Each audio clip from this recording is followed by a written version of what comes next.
Hey, fun stuff. What are we playing? You are playing The Division. Unless you don't want to play I'll play Division, sure. Figured you would. I was surprised to wake up this morning and see a bunch of people like, playing Division! I'm like, Division's out? Shit. Yeah, came out yesterday. Okay. I guess.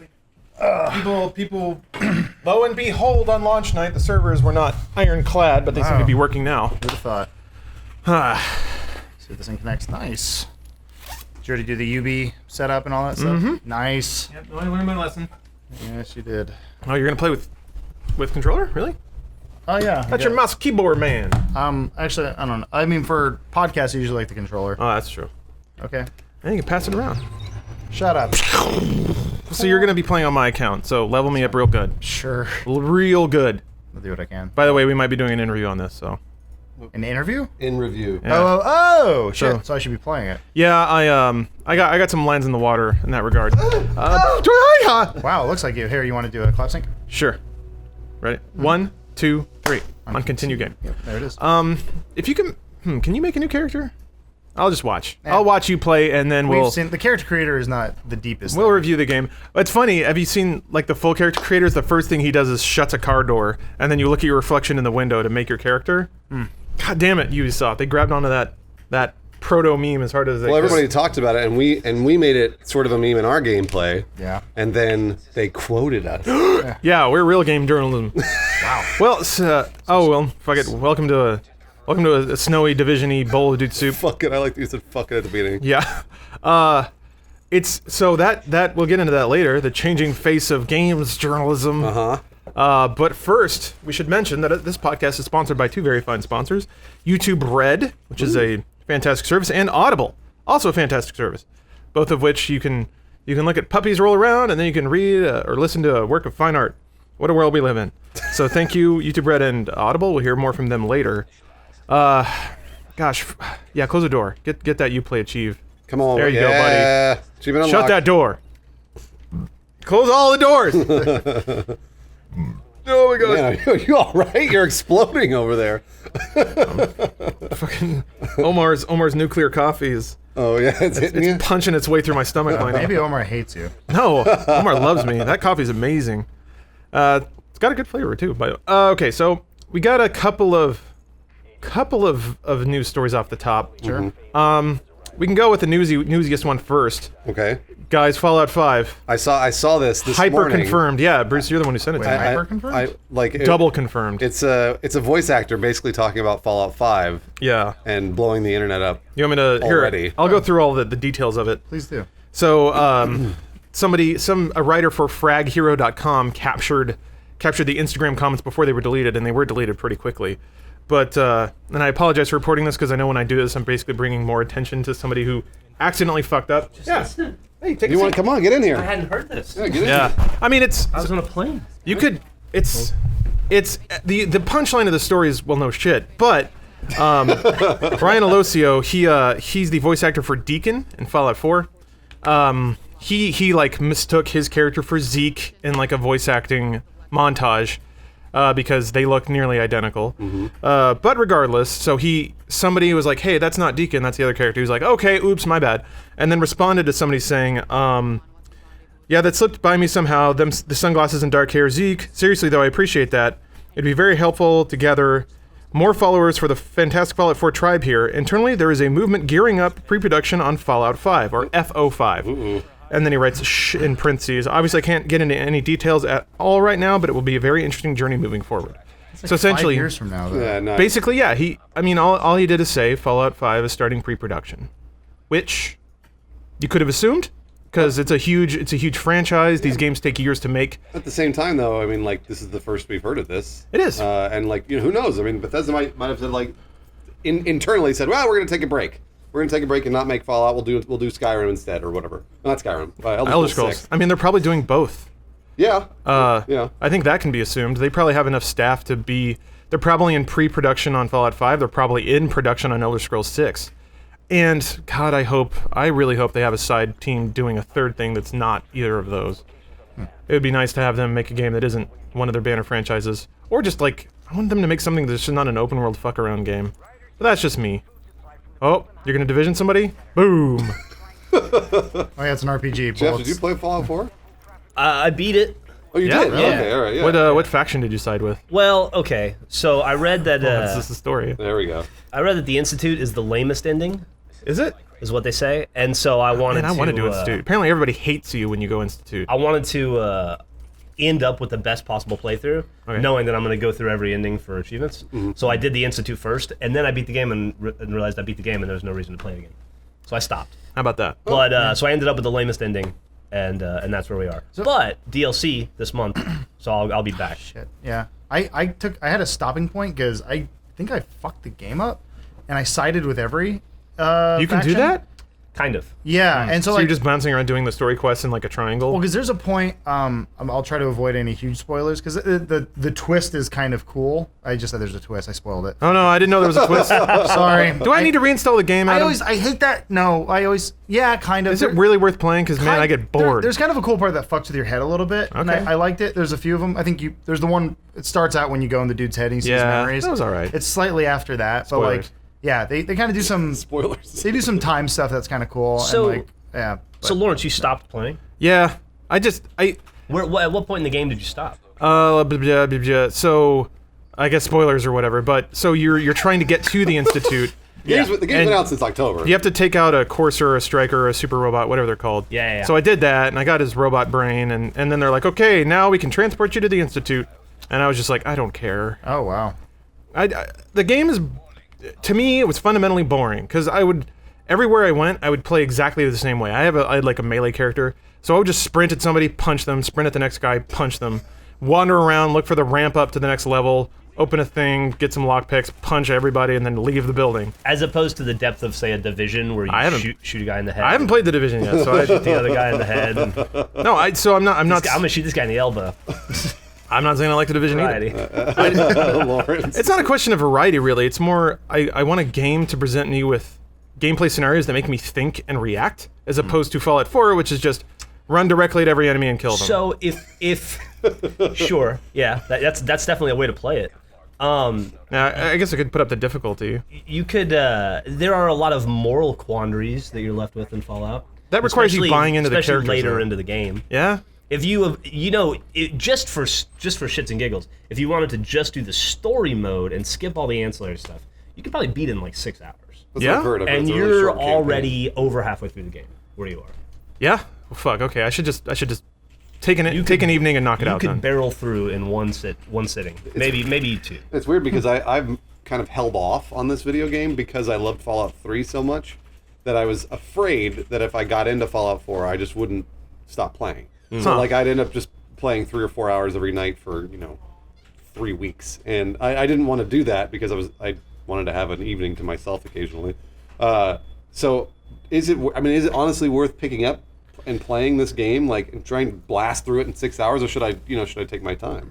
Blasting through it, I think, is the opposite of what the game is intended to be experienced. That's what Sure, I thought. Yeah, sure. I thought that it kind of wants you to like wander around and find different things. I thought and- that was the appeal of Fallout. It's like There's a lot there. they're like, here's the story. This is just the thing that keeps you going. But then you're like, oh, what's that out there? And then you end up doing 10,000 different things that you didn't think you were going to do, and you end up building a settlement. Not because not because you have to, because you kind of want to. So the general complaint is it's not as good as Fallout 3. Man. I never beat Fallout 3 because I did the thing where like I had to go to an event or something and I put it down, and then then your kid gets sick, and then you have to take your car to the shop, and you look up and it's been like 2 weeks, Yeah. and you pick up a controller and you go, Right to the That's bottom. what I'm doing. it's like it's the first time it's ever been in your hands. Yeah. Yeah. Fallout's like that, and so Yeah, I mean, Fallout 3 was great. I played 120 hours of that game. And it's weird to me that I did not play Fallout 4 at all yet. You're So- older. I Yeah. put what I felt was a decent amount of time into Fallout 4, and I think I'm in the 35 to 40 hour range. Okay, So. that's valid. I mean, And I felt like I got a lot out of the game. yeah, I was gonna say that's valid. That's probably about the time that you could start actually, giving your really, really good opinion on the game. Yeah. Like, Lawrence, what'd you play, 3 hours, 4 hours? No, God, no. No, I was about 45, 50 hour mark. No, I'm sorry, for Fallout 4. Yeah, no, Fallout 4. You played 50 hours of Fallout 4 and I tried to stopped like it. halfway through? Yeah, I just got bored. That's the same thing happened with Skyrim. I played the game for 60 hours. I didn't have a whole lot of fun in any of those 60 hours, but everyone loved it, so I was determined to figure out what was going I'm on. with you in Skyrim. Yeah. Well, they're practically the same game. They're very similar. They're very similar games. Fallout has guns. Fallout has guns. It's like Great. Skyrim. I'll was- say different Yeah, settings. Almost. You guys can go fuck yourselves. The thing that bugs me is, it hit me in Skyrim, and it's hitting me even more in Fallout 4, is that if I ever do a quest or interact with an NPC, I can basically see the like dev tools behind what's going on. I can see the NPC walk, hit their node, rotate in place, walk to the next thing, turn around and stare at you, and wait for you to come up and talk to them so the flowchart happens. The flowchart, by the way, is just 2. It's either yes or no. And then... Lawrence thinks he can program the game. I've made games before. I'm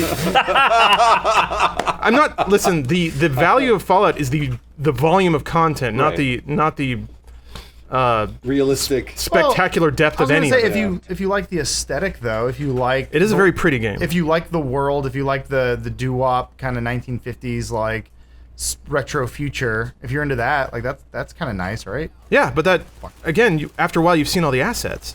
You know, you go into a building and it's the same tile set as the building you were in two buildings ago. Sure, the layout's a little different, but it's still the same. Institute was pretty unique. I haven't been there yet. So I will side with Lawrence on this one. That was one of the reasons initially, even before playing Fallout 4, that kind of turned me off. It was like, well, it just looks like Fallout 3, only a little prettier, a little like brighter. It's a little more fundamentally. And I wanted something different. Yeah. I wanted something a little more, not even to a larger scale, just a different game. And I know this is the worst complaint in the world. Different but the same, right? Yeah. So it's like Guardians of the Galaxy. You want a movie that's immediately identifiable but also unique, and like just generally a good film that I think expands your creative horizons. And I didn't feel like Fallout 4 did that. Just from looking, I haven't played it yet. Just from looking. I don't know. That's just those aren't complaints. They're just observations. I think for what I'm waiting for, and this may already be out, I haven't even looked for it, but I'm looking for a mod. Like, Skyrim got more interesting to me when there was like a greater needs mod. The man, you had to eat, you had to drink water, you had to sleep, and you had like body temperature that you had to maintain. So if you were like in a town, and there's that quest in Fallout where you have to go to the top of the mountain and get your dragon shout for the first time. With that mod installed, I had to like look at the map, see how far it was, stock up on food, stock up on water, go like make camp every so often. That sounds really boring. This is how you escape reality. Yeah. But at least it made me think, as opposed to just turning on auto run and like just using my mouse to point my dude in the right direction until I hit the marker. And they're like, "You are the hero of fate. How did you get here?" I turn on auto run, and then I just got here. So you'll be happy to know that there's in the DLC there's a survival mode. Yeah, I've heard about that. They're implementing. It sounds like it takes all the fun that you were looking to get rid of out of the game. No, Sorry, I want it to be a Replaces it game. with Sorry, your an magic immersive game wasn't Lawrence real eating and enough. drinking simulator. That's right. I want. Well, because it creates interesting scenarios. Say in Fallout, you get 2/3 of the way to the next town and you run out of food. And now you have to scrounge, and now you have to make a decision about whether you eat irradiated food or try to make it your own way. I just want to shoot monsters in the face. Well, that's interesting. Or that in a this game, case, minorities and hoodies. that's interesting. Mostly what it seems to be. They had a box. See, it's interesting that a game can be two things to two people, though. Yeah, well, Yeah. So I think that in my opinion is a mark of a really good game and a good developer. Is that it could be his shoot monsters in the face simulator, and it can be Lawrence's real life simulator. well, it also to Or me you could that's even be like that dude that beat Fallout 4 without killing anything? anyone. Oh yeah, right, that's- exactly. Like there are lots of That's different insane. ways to play, which is fucking awesome. I would never be that person, but I'm happy that that's there for him. Right, exactly. And For that one guy. I think that's really cool that Bethesda does that kind of shit. Anyways, we should move on to what I'm just curious to see what you guys want in Fallout 5, because it sounds Minorities like and hoodies. it sounds Yeah. like I already got it, Bruce. it sounds like a lot of you, because I can't speak to this, but I wanted to see what you guys thought. I would like quests that aren't so linear, not in the traditional sense linear, but New Vegas was really, really good at this. Fallout 1 and 2 were really good at this because they were all made by the same people, but in Fallout 4, you talk to somebody and they hammer at you, and you can only say yes or no at the end. There is no third option. There is no clever way to like resolve a conflict. I remember in Fallout 2, there was like this scenario where you get to sleep with a farmer's daughter. Get to is a weird way to say that. You can. And then like if you stick around, the dad comes after you, and like you can either kill the dad or run away. And if you run away, then he'll find you in another town. And also there's like there's almost like a Yojimbo City where there's two warring factions, and you can play them against each other, or you can just kill one or the other one, or you can stay out of it. There's a lot of cool scenarios that make you believe for a fleeting second that you're actually making decisions and influencing the world. as opposed to Fallout where it's go kill everything in that building and come back. The primary example you used was sleeping with a farmer's daughter. It was the first one that came to the mind. first one that comes to mind. Because I was 14. It's like, it's finally happening! It's finally happening. I got laid, Mom. Mom! Look. Come look! Look at the mess I made. Jeff, what about you? What do you want Fallout 5? You know, I hadn't considered the sex angle, but I Think about it. I mean, the mods are going to be there for that. It's true. A more engrossing story than 4. Yep. Yeah. I must admit, I didn't get super emotionally invested to any of the characters or factions in 4. Did anybody? I actually didn't like any of the factions. Nick Valentine was And alright. it was always like, Nick Valentine was He's great. not really a faction, though. No, he's a dude. That's And it. he's a rabbit. His Yeah. his like, you know, like there's a component to it where if you build up 100% affinity with your companion, You can bang 'em you out. get like that too. But if you develop 100% affinity with them, they aside from sex, they give you a permanent buff, like Oh. like kinda like Mass Effect or plus something? 15% success in hacking or whatever. And so I was doing that with Nick to get his whatever the fuck his was. would get And sneak. you after you get to 100% affinity, then you do a special quest for them. And if you do the special quest, then you get it. And I thought Nick's special quest was really cool because you were basically solving a 200-year-old murder. Were you actually, though? Or were you just running to the nodes No, and I then was picking up the following. evidence? And then Nick Valentine was running after you saying lines. He actually swam through some of it for me. Oh, okay, well. I videoed it. Lawrence is so jaded. Yeah. I know, and I understand that that's my... I've been playing I games hit for A so many 25 times. years. Yeah, you hit A a lot. And then I solved a crime. And it's funny, too, because in Fallout 4, and this happened to me in Skyrim as well, I'll go into it thinking, I'm going to be this kind of character, and you have no liberty to be that. You're a yes or a no man. And that's what it gets boiled down to. Well, this is where I'll make the argument for Bethesda. The games keep selling better. No, yeah, you're and right. They keep stripping things away, and they're realizing like it's just becoming basically a first-person shooter. Grown Ups the movie did pretty well, too. That's what I mean. I'm not saying that... I'm Yeah, all, but Grown Ups 2 didn't. Oh? Oh, That's they burned out actually their true, they burned out their goodwill This, then. this is how I imagine it. There's a game developer, bright-eyed young kid, straight out of UT or whatever, and he's like, Mr. Todd Howard, I have the best quest idea ever because I grew up playing Fallout 2 and I got to sleep with a farmer's daughter. And he goes, yeah, no one's going to play Yeah, our that. tools don't support that. Yeah, we found that people play the game for 4 hours and then stop playing, and who gives a fuck? Yeah. And he's like, I can't. I'm sorry, the money's not going to count itself. Our players like stacking potatoes in a house. Is your quest about that? Then fuck off. They probably have a chart, like a Venn diagram or something at Bethesda, where they're like, here's the guy who's going to play for lots of hours. Here's the guy who plays for a couple hours. Then who gives a fuck if there's just a picture of a dollar sign? Like, Question done. mark, dollar sign. Gentlemen, our business plan. Yeah. We need 300% less farmers' daughters. More potatoes. That's what people want. I mean, I'll say it. I think Fallout 5 should just be a fucking MMO already. But they tried that. With what? Elder Scrolls Elder Scrolls Online? Online, Elder Scrolls yeah. Online was nowhere near what Skyrim was if it had been an MMO. And that, I guess that's what I'm trying to get at. Is that Or was it? it was. I thought it was pretty close to the Elder garbage. Scrolls. Ooh, jeez. Did you play it? I did. Wow. And I, How much did you play it? like 10 hours. It was just not. That's it a wasn't good amount of time. It wasn't good. And like Gets good around hour 52. yeah, right. I know exactly. I love this. Is my favorite It games. gets good at hour 11. Yeah, you gotta hit max there. level. Oh, I was so close. And then it starts. I enjoyed it. It was the same with Alright. like how much did you play it? 25 hours maybe. And like why'd you stop? I guess. I stopped. I started playing it because my wife wanted to play it. Yeah. And I'm trying. And the only time she wants to play games is to go back to WoW, and I'm trying to avoid that. I don't need any more of that in my life. And so I was like, this is like WoW, and we stopped playing it when she stopped having fun. Right. I was- Right. Because you were sort of uninvested. Like for me, again, it was like the Old Republic. Like I played the Old Republic, and I thought if Fallout could take the single player experience, even though Lawrence doesn't like it, the single player experience, and then make that just a portion of the game that is also a much larger MMO, I think that would be so fucking cool if you were upgrading your character, and then you could use that character to interact with millions of other people in the world. Yeah. And that's something that I feel like everybody says all the time about every Bethesda game, about every BioWare game, about like all these giant open world RPGs, is that they just want them to be actual open world MMOs. And I was surprised that Fallout 4 didn't advance that further, so I'm hoping Fallout 5 does. It's weird. I play those games typically to get away from human beings. Like, I don't want to. I like them because they're kind of like offline MMOs. Well, that's the thing. You can play them. Like Very much you can play offline the Old Republic that way. Yeah. I played it I tried- entirely online, but at the same time, I never touched another person. I played all the way through the campaign. So I tried playing Old Republic. I only played it as like a few hours. I don't know, maybe 15 hours. I think is usually my cutoff for MMOs. And I tried playing it that way. What took me out of it, I was like, they're like, go kill 15 dewbacks. I was like, all right, I killed 15 dewbacks. There's some other dude out there killing dewbacks, and the dewbacks keep respawning because he's in my world. And like, whereas Skyrim, I kill the mammoth, mammoth's dead.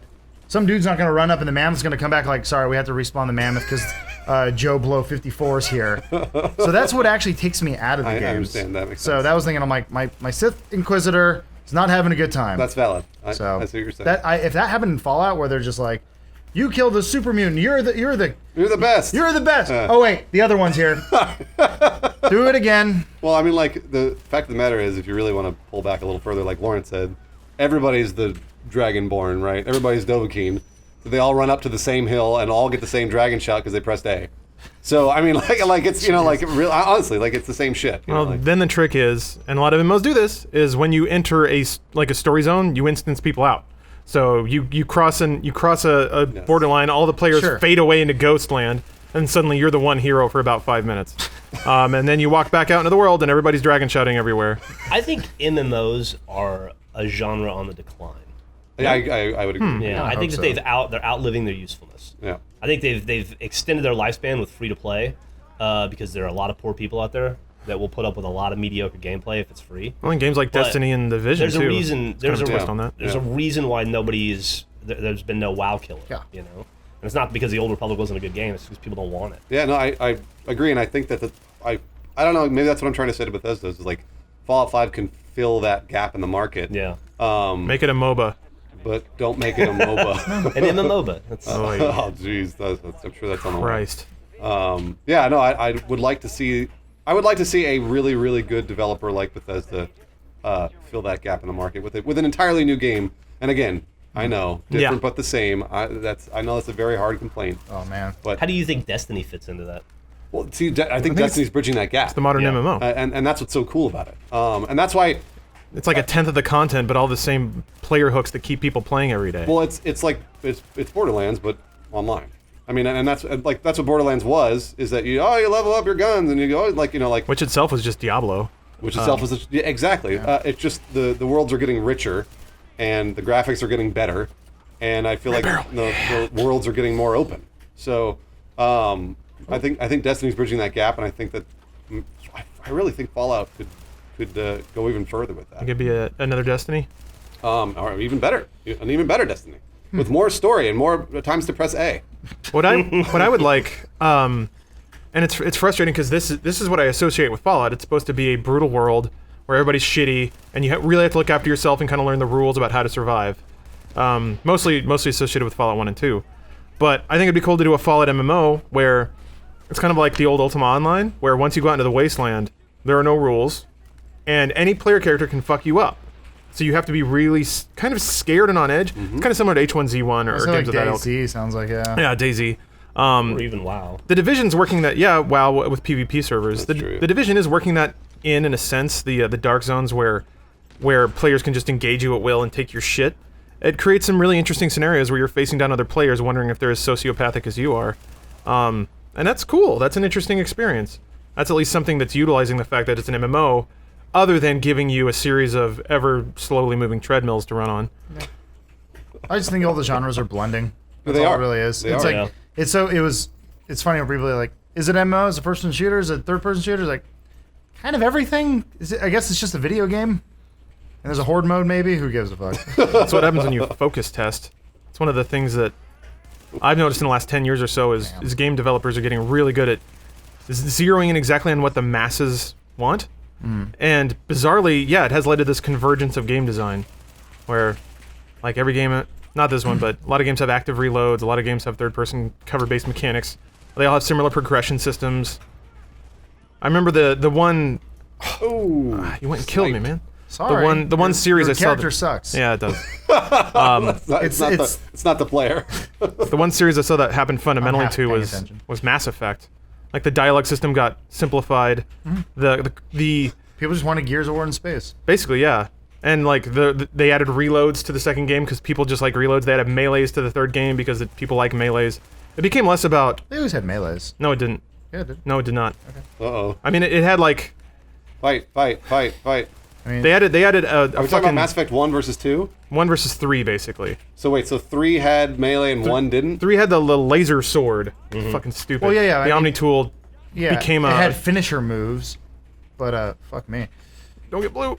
Duh. But I feel like the other ones you can just Someone have a. you elbow. Who has an elbow? I would assume that there had to be a melee in Mass Effect 2 at least. Might have been in 2. 2 added reload, which I thought was I was bullshit. saying, well, here's the thing: they had melees, but they were like pretty useless. Well, there was a canon reason there weren't reloads in the game, and I thought that was cool. What was the reason?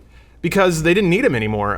Space guns. Yeah, and so space guns in Mass Effect have this like slug of hyperdense metal inside the gun, and whenever you fire, a laser like shears off some of the metal, compresses it into a bullet, and shoots it out. And because it's using so little actual material every time you fire, you don't really ever need to reload. It was heat that was the problem. Well, that's like the rifles in Halo.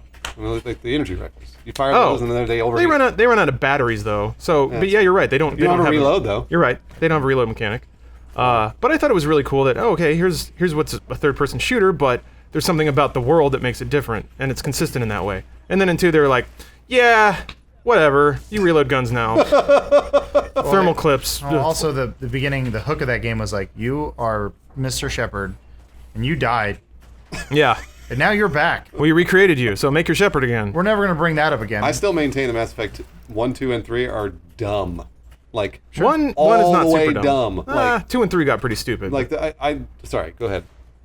Looked like you were gonna say something about it. I think 2 was a great game, and 1 and 3 were super mediocre. Well, here's the thing. I think I think the games themselves, and by the way, I'm speaking totally out of the blue because I've never played any of them. Really? I've never, Oh. and I've only basically like I've only one. watched friends play the stories, and the stories are fucking stupid.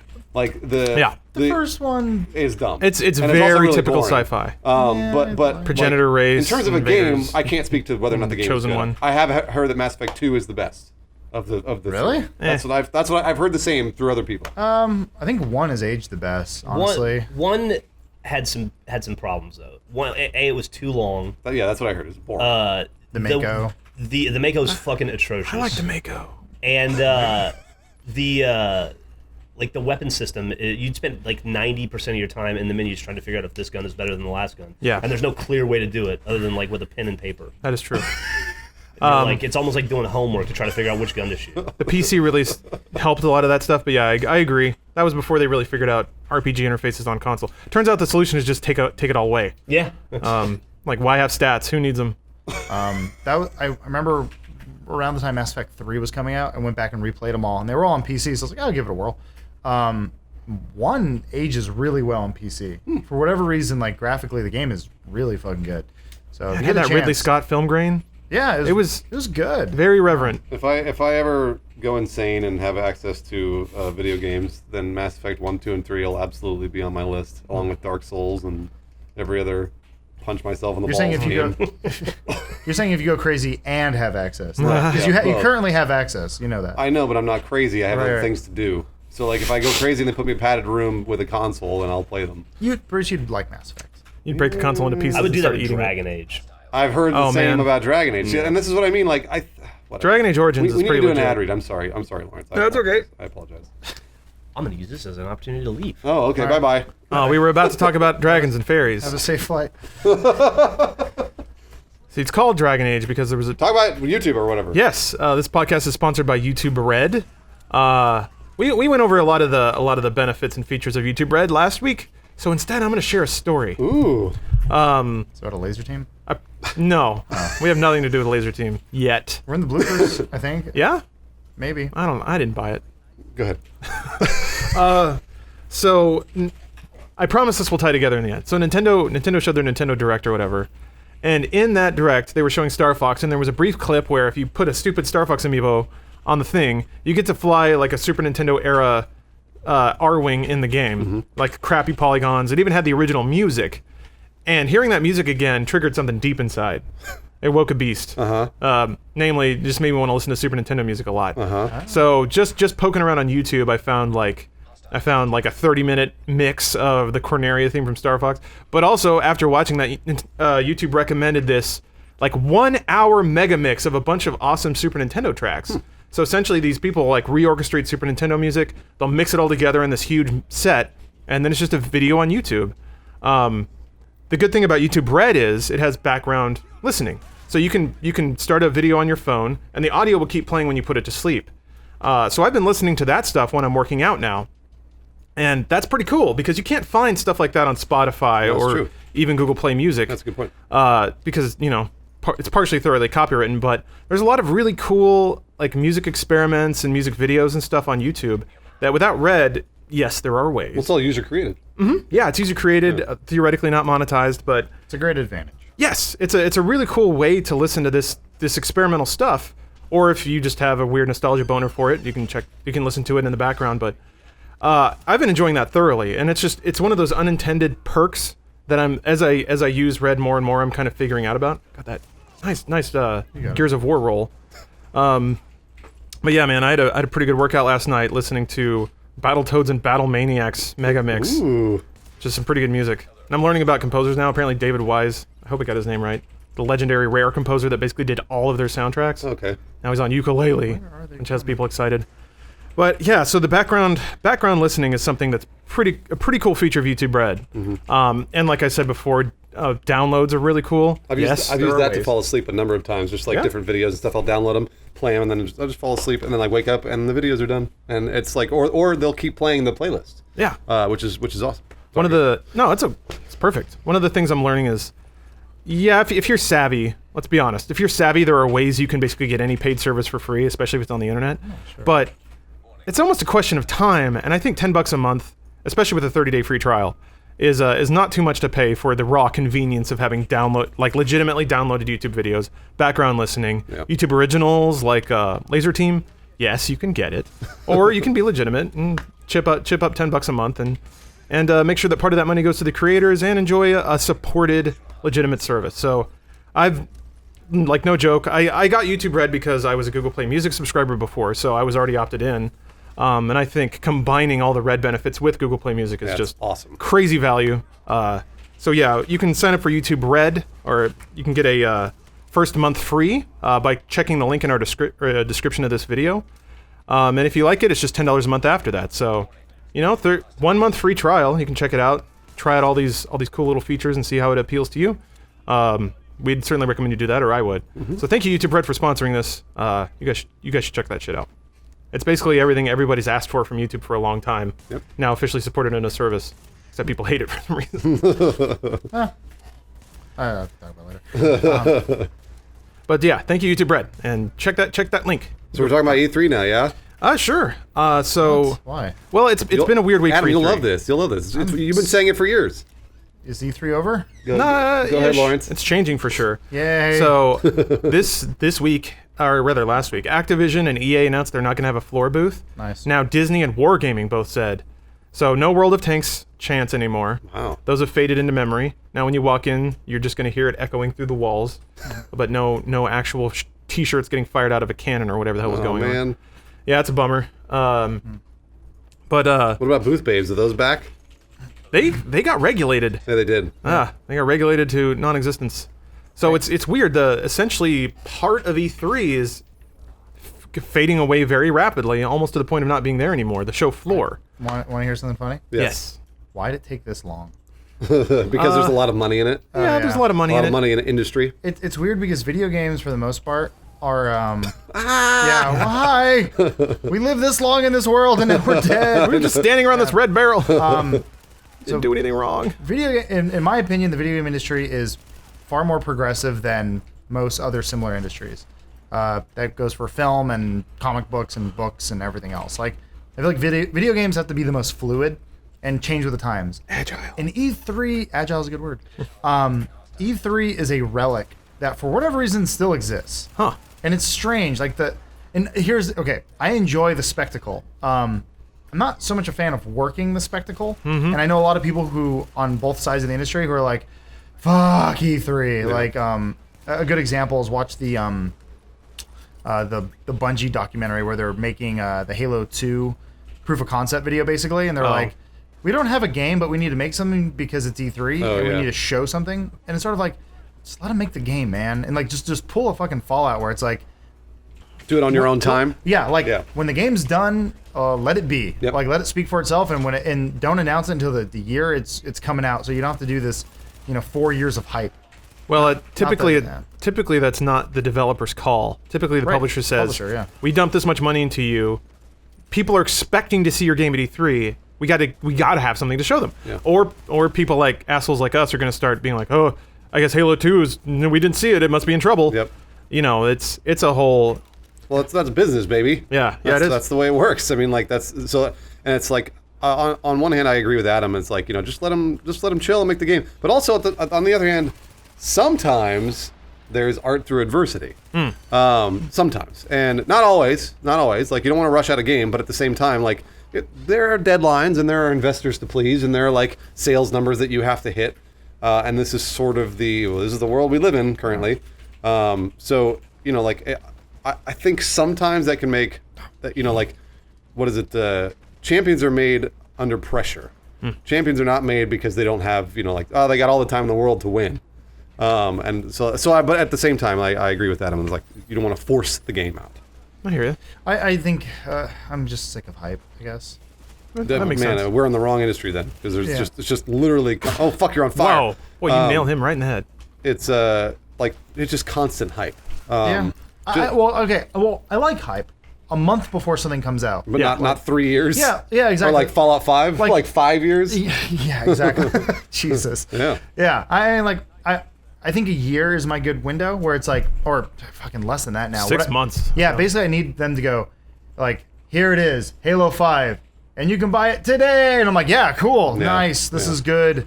I don't think things, like, I like to see things early, obviously, and like I think like Overwatch is a good way of doing it, where they're like, they have a game. Here's the announcement, and you can play it, and it's going to be in beta for a while, and then it's going to come out. And I'm like, cool, awesome. That's a cool product. I like that. They have a game. But E3 is just such an antiquated way of doing things. It is. It's just odd. Yeah, it is. Well, so I think, Adam, I can speak at least to your first question, which is why did it take so long? Yes. And this is me speaking on behalf of other people, so I apologize if you're an E3 event planner or something like that. But what I found is the reason things don't change is because there are people vested in the status quo. Mm-hmm. So there are a lot of people who get paid a lot of money to put on an E3 show, and if the conversation starts happening of like, maybe we shouldn't do that this year, you can guarantee somebody's going to bomb that email chain and be like, we absolutely have to do it. Here are all the metrics why, because they have to protect their job to some degree. So I think the pushback there is kind of a reason why things don't change very quickly, or they're not always so respondent to data or what's efficient. It's like the oil industry. Yeah. I mean, like that's what the reason they always say electric cars get pushed back 20 years because people have to make money through oil. Mm-hmm. And like these are infrastructures that are built into our country and the world. So they're very, very hard to get rid of. I mean, like, it's one of those things that I think E3 is kind of evolving itself out. And usually that's the way to do it rather than just, like, killing it and being like, it's dead. E3 can basically be done in 1.5 days, maybe 2 days-ish, give or take, I think everyone does their press conference. I think I like that. I like the spectacle. Yeah, like everyone being like, are awesome. Here it is, because then we get to get, we get pageantry. Yeah, I love that. It's like, and here she comes, the new Bioshock. Fuck, it doesn't work. It's like, switch to the video. And then I remember for years it was like, bodies hit the floor. Or like, here it is, the new Call of Duty, and then a guy walks out, stares at the floor with a controller. Yeah. And then it's like, and they keep cutting between him and the gameplay, and I'm like, you just show the gameplay. Just show the game. We don't care. I get it. Yeah. Nintendo's been kind of doing it right. And it's like it's produced well. Right. It's generally entertaining. It's not as cringy as Mr. Caffeine. Yeah. It's been interesting to see the shift. And I kind of wanted to get into this discussion a little bit because it's bizarre. The more I went to E3, the more I realized there are tiers of experience. The lowest of which is crawling the floor. So to a degree, the floor was always the least important part, despite being the most public-facing part of it. Most people that are in certain groups of importance go to something called pre-E3, which is silly, but essentially all the publishers put together these really kind of quiet events where people get to go and play their games without having to wait in line, fight in crowds, and actually ask the devs on hand, like, is this supposed to be this way? What are you doing here? So anyone that is like catered to in that way gets their experience early then they watch the conferences, then they produce content around E3, which is itself kind of silly. So the show floor, which I did a lot when I was writing for free blogs and stuff, it's a melee. Like you'll go out there and wait 2.5 hours in line to play a demo that lasts 20 minutes, and then you go back to the media room to write your 1.5 page blog post that no one's gonna read. That is essentially saying the same thing that thousands of other writers are saying. So that churn was, oh wow, Red Storm. Haven't seen their logo in a long time. They're the ones who did the PC version. We're playing the Division, by the way. So it's crazy to me that, kind of like Adam was saying, it took this long to realize that so much money was getting poured into something with so little return. But the blogs. The blogs. At the same time, though, it used to be that was like the dues you paid. You went through that grind to prove that you could.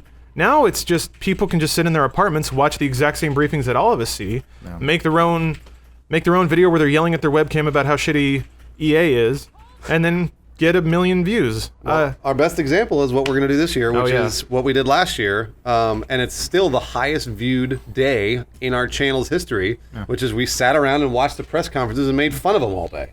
I look at like I said, I enjoy that, and I actually enjoy the way we've been doing it the last few years better, where it's I like you can make a tweet and you can be like, like Ubisoft, really? Or you can be like, oh, more rabbits, and it would get like 4,000 retweets because everyone's watching it. Yeah, because everybody. You don't need to like do a hashtag. It's just like everyone's eyes are on this, at least in our little world. And I like that. It is a spectacle. It is a day of. And I'm like, this is fun. These are fun days. You don't need to go. Go to PAX. Go to RTX. Go to those things where... Oh, late title card. Yeah. Oh! Go places where you can be around like-minded individuals and friends who enjoy the same sort of content and be able to hang out and enjoy the same sort of like world. E3, you go there and it's, like I said, it's the 75-year-old guy at like a Vegas strip club, and he's like, "This is cool, right?" And you're like, "Ugh, everything's all dirty." Well, so that's an interesting thing, and I think it's largely a generational thing for us, I think, and for I think a lot of people that play games now. E3 used to be a prestigious thing, being able to go, because it required an industry connection or a contest win, or having a friend. Like there are a lot of people got into E3. It was also back when you'd read about it in a magazine a month later. Yeah. So I think to a lot of aspiring games media people, going to E3 or being at E3 was kind of an ego fluff. It was kind of a mark of how far you've made it, or whether or not you have made it. Until you meet the one guy who works at a GameStop or like Kmart Digital. He's like, oh yeah, I went to E3. Yeah, Or- you're like, Or all the other people from your outlet that tagged along and didn't do jack shit and took your spot in line. Oh, Lawrence is getting upset. That's happened a lot. Anyway, yeah, boy, it was real. Not naming names. Not naming names, but one year I had a scheduled time to play. okay.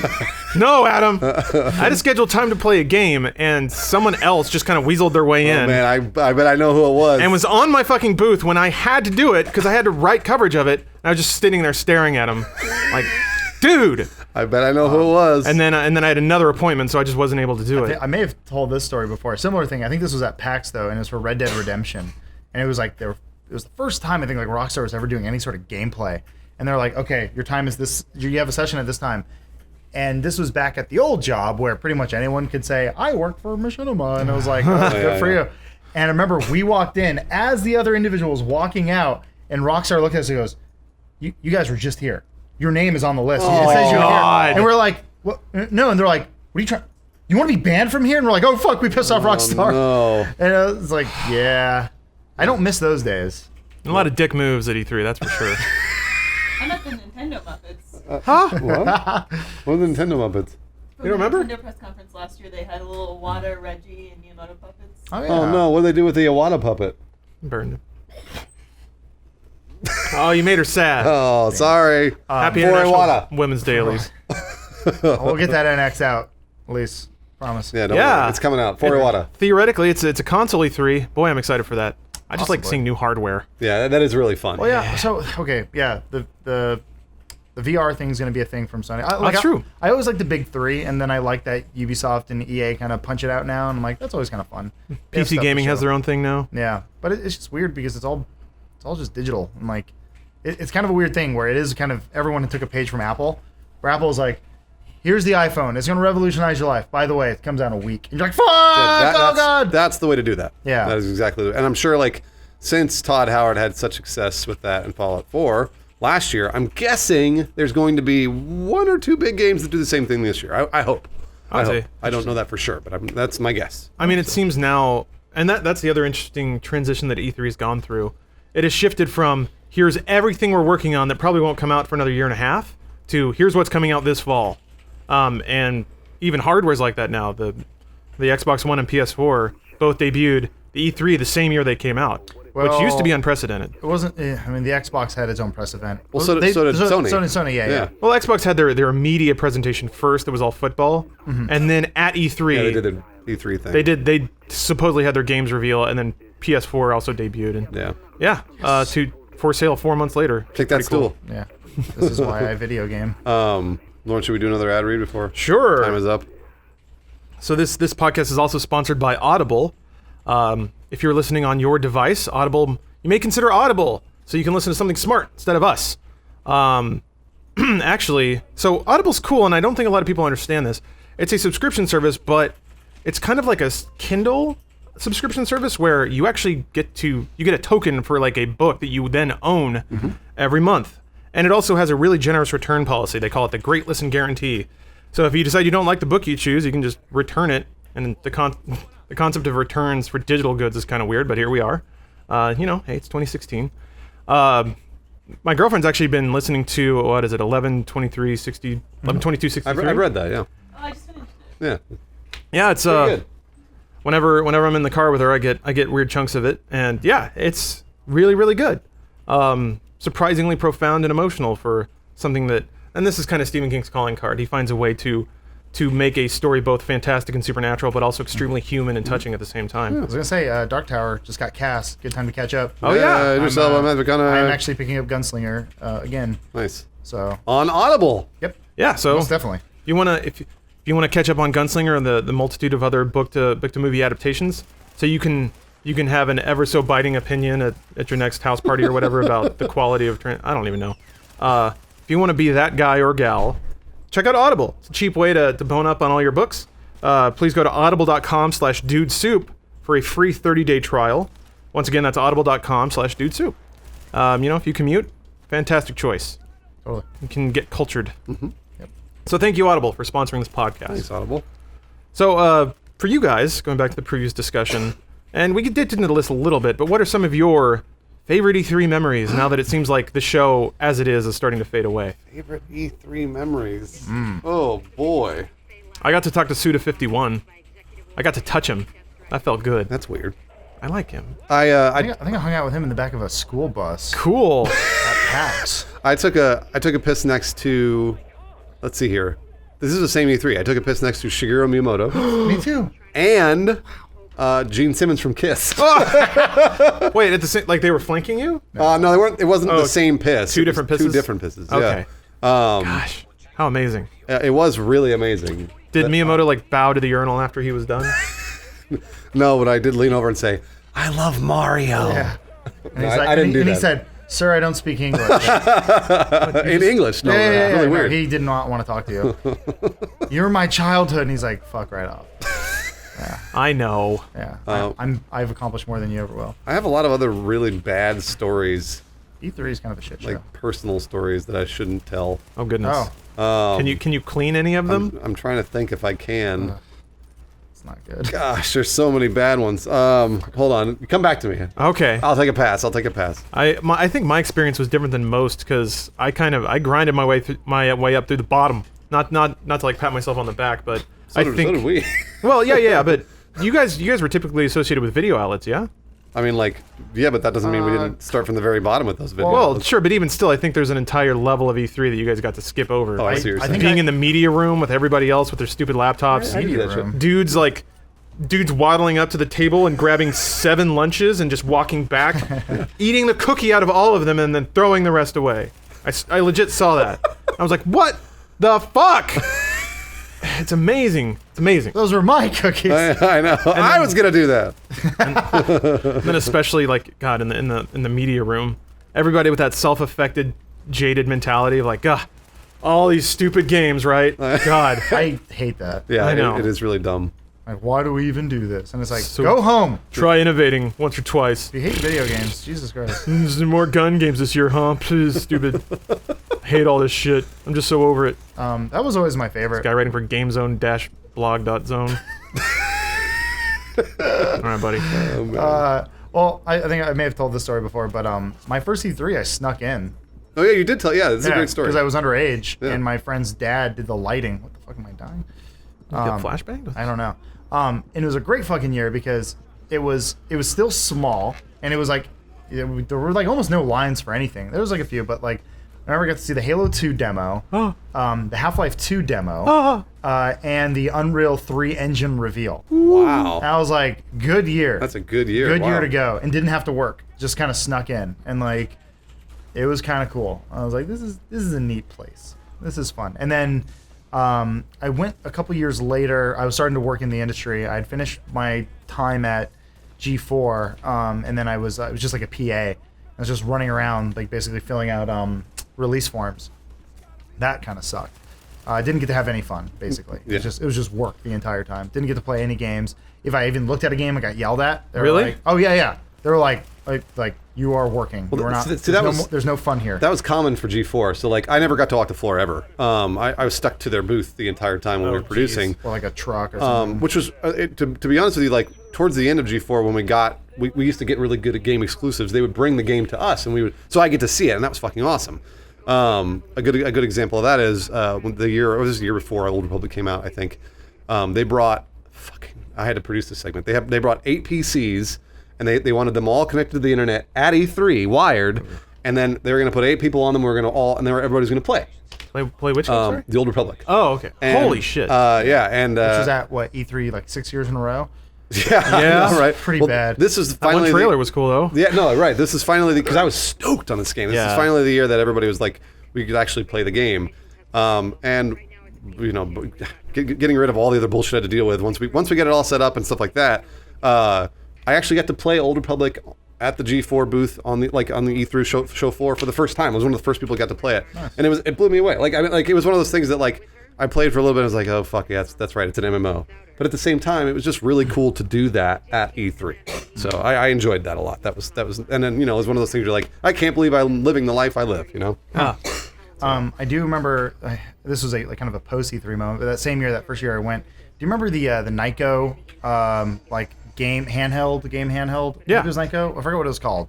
It was like Oh, Well, Nyko booths are always awesome. no, I'm sorry, not Nyko. N-Gage? N-Gage. Oh, The Nokia shit. N-Gage. Nokia N-Gage. I remember I didn't have a VIP tag or whatever, but I remember there was like a close-off area guy in a suit, and it was for the N-Gage. I'm like, oh, can we go check it out? And he goes, VIP only. And then I remember it came out a year later. I was like, fuck you. I know, N-Gage is garbage.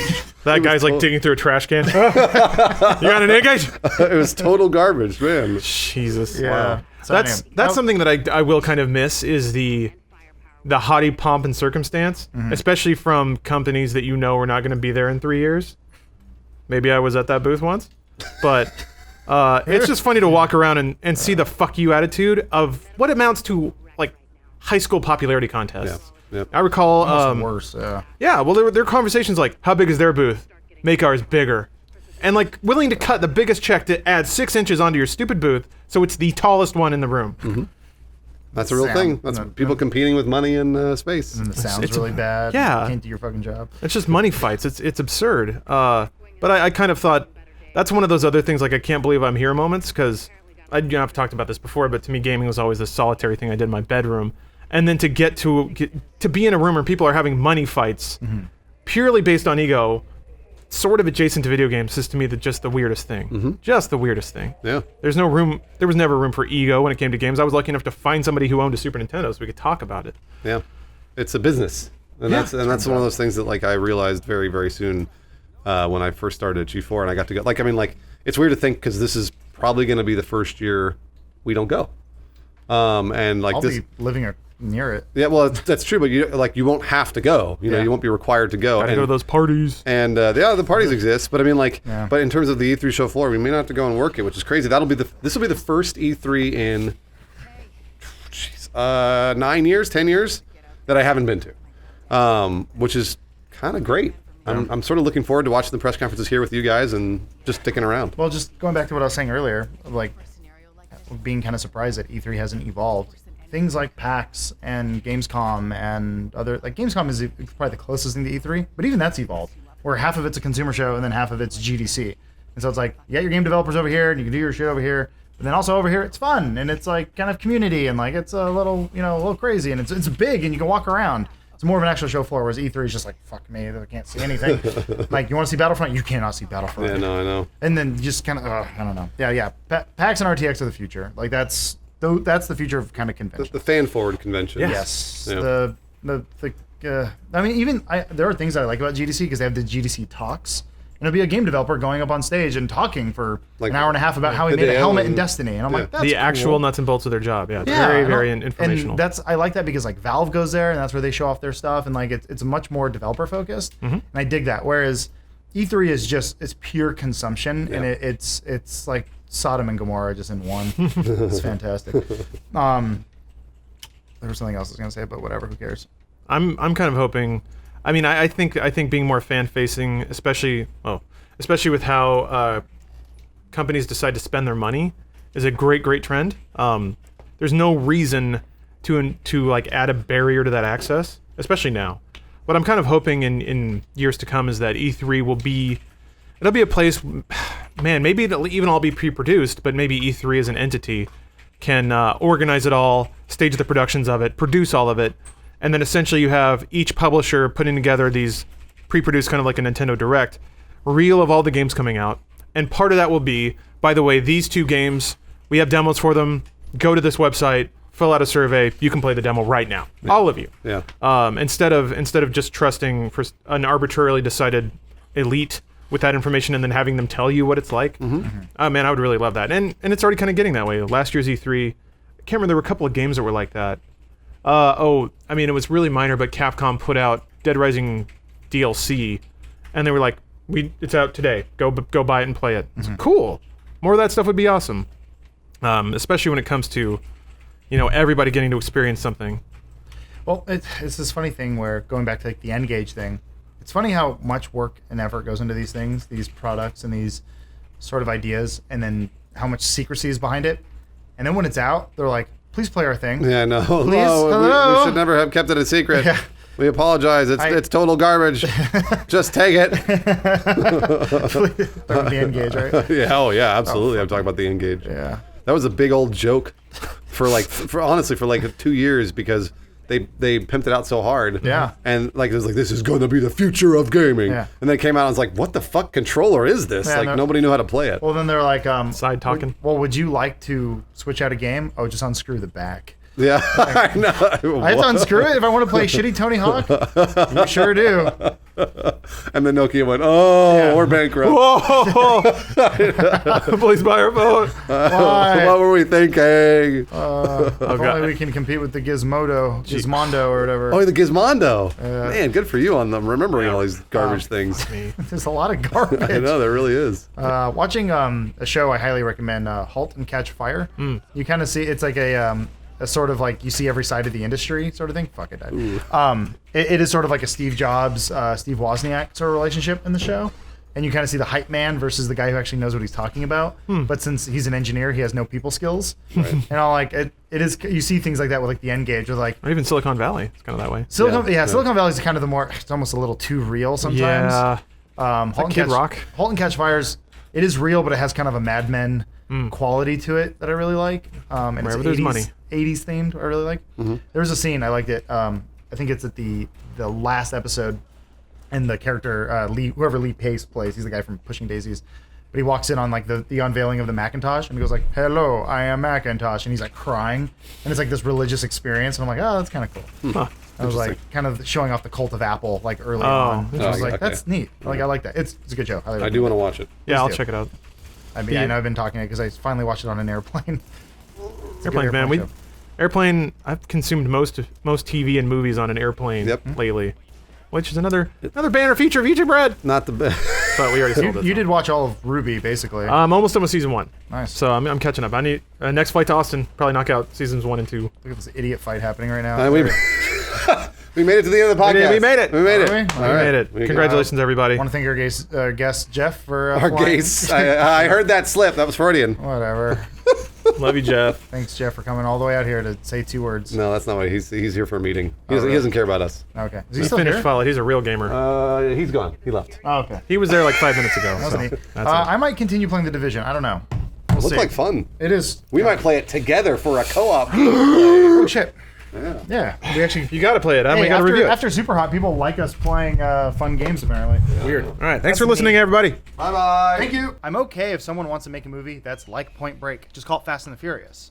You know what I mean? Like, don't just remake the same movie and use the same name. Well, don't call it Point Break. Surely you 'cause understand Point from a Break already marketing exists. perspective why that happened. Oh no, right? I understand why. Believe me, I'm not in the. You're not happy about it. I'm just exactly. That's sort of my complaint. Like, I'd rather someone take a different take on it. Well, here's try a- something different. Let me challenge you a bit, Adam. Let's say you're a burgeoning director. You got all the good ideas and all the good intentions